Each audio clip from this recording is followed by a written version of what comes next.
Hey, bonjour à toi, bienvenue sur ma chaîne. Aujourd'hui, je vais te montrer comment utiliser Instagram pour trouver des clients pour tes services. Mais est-ce que c'est vraiment une bonne utilisation de ton temps d'aller sur Instagram pour trouver des clients?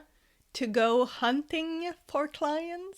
En réalité, si tu veux faire connaître tes services à tes clients idéaux, ben t'as pas tant d'options que ça. Tu pourrais focuser sur du inbound marketing, ce que tu fais probablement déjà avec ton compte Instagram par exemple. Tu pourrais investir en publicité pour faire en sorte que les gens connaissent ton entreprise sans même que tu aies besoin de lever le petit doigt. Ça se fait sur l'autopilote.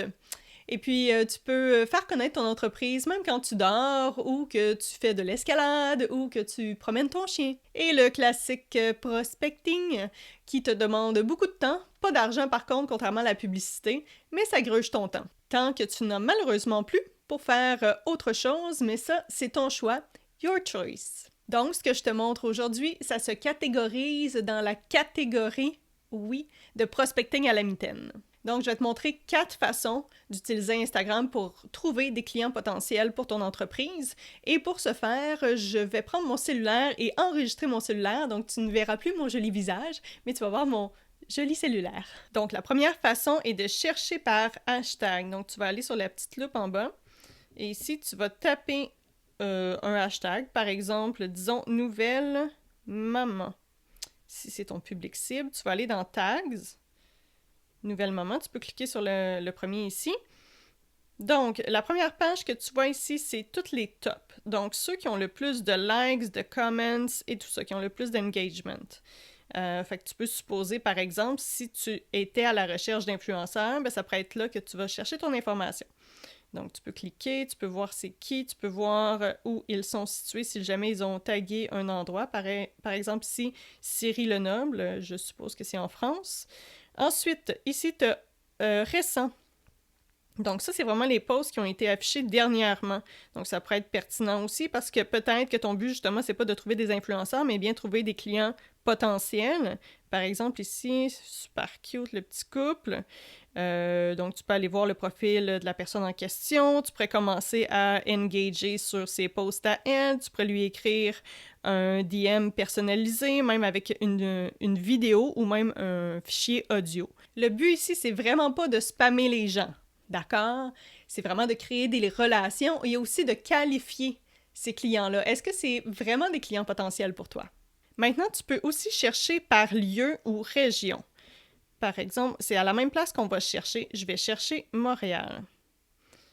Donc, Montréal, je vais dans Places par contre. On voit ici Montréal, Québec, donc je clique là-dessus.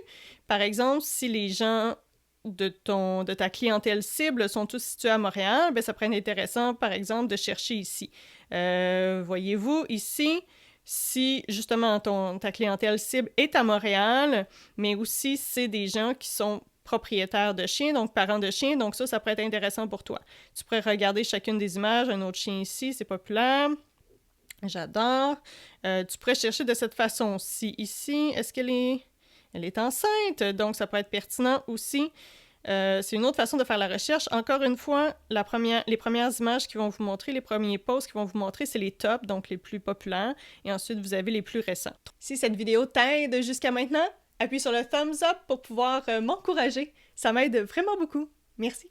Troisième façon de trouver des clients potentiels, c'est de chercher par emplacement précis. Là, on est allé avec Montréal, donc c'est assez général. Par contre, si on va, par exemple, Université de Montréal, déjà c'est plus précis. Peut-être que votre clientèle cible, c'est des étudiants de l'Université de Montréal, donc c'est une bonne façon d'aller les chercher ici.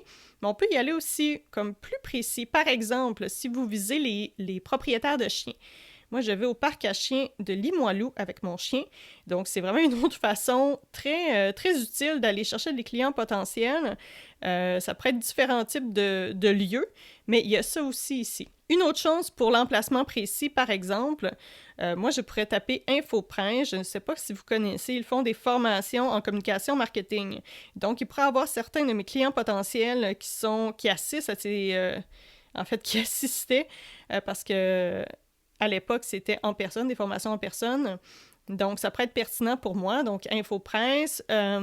Donc, si tu pourrais penser peut-être même à des concurrents, j'irais surtout avec des gens qui offrent des services similaires ou complémentaires plutôt aux tiens. ça pourrait être super pertinent si vous partagez le même type de clientèle cible. Donc, parlant justement de comptes qui partagent le même type d'audience que toi, ce que tu peux faire tout simplement, c'est d'aller voir certains profils. Par exemple, je sais pas moi, si j'allais voir InfoPresse, comme j'ai mentionné, ça pourrait être mon type de clientèle. Donc, je pourrais aller voir sur InfoPresse directement, puis je pourrais aller voir qui suit ce compte-là. Donc, en voyant ici sur followers, je pourrais voir c'est qui, puis peut-être que ça pourrait être des clients potentiels pour moi. Évidemment, qu'est-ce que j'ai précisé, mais que je veux redire, c'est que le but, c'est pas de spammer ces gens-là, mais bien de créer des relations. Instagram et les autres médias sociaux ont été créés pour que les gens, justement, soient sociaux sur la plateforme et créent des relations. On va prendre un autre exemple aussi. Si, par exemple, vous êtes nutritionniste, puis vous voulez voir peut-être un compte d'une personne... Oh, regardez ici. Nutritionniste urbain, Bernard Lavallée. Donc, peut-être que c'est le type de clientèle ou peut-être que vous n'êtes pas nécessairement un nutritionniste, mais vous offrez un service au même type de clientèle que lui. Donc, vous pourriez aller voir dans Followers. Lui, il y en a vraiment beaucoup avec une clientèle très variée, mais ça pourrait être pertinent pour vous. Vous cliquez sur le profil, vous voyez ça ressemble à quoi, et ensuite, vous décidez si, effectivement, ça peut être un bon client pour vous. Dans ma prochaine vidéo, je vais te montrer comment optimiser tes pages Facebook et Instagram avant de faire ta prochaine publicité. Donc, assure-toi de t'abonner à ma chaîne et aussi à cliquer sur la cloche pour pouvoir être avisé quand cette dite vidéo va être publiée. Je te souhaite une belle semaine, une belle journée, une belle heure, une belle minute, et puis on se revoit dans la prochaine vidéo. Mais avant ça, sur Instagram, s'il vous plaît. Bye bye, bonne journée!